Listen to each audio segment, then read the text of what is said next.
আমি স্কুলে যাব। আবার একটু কান্না করে বলো বাবা কোথায় গেল।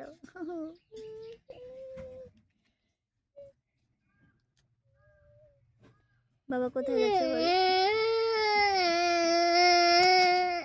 আসবে তো। তুমি পাপার দোদন খাবে? না, মা দুদিন খাবো।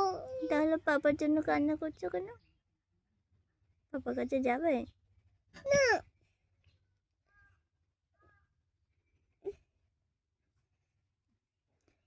পাপাকে বলো তাহলে বাড়ি আসতে। বাবা বাড়ি এসে বল খেলো। বল খেলবে? বাবাকে বলো তাড়াতাড়ি বাড়ি আসো। মা বল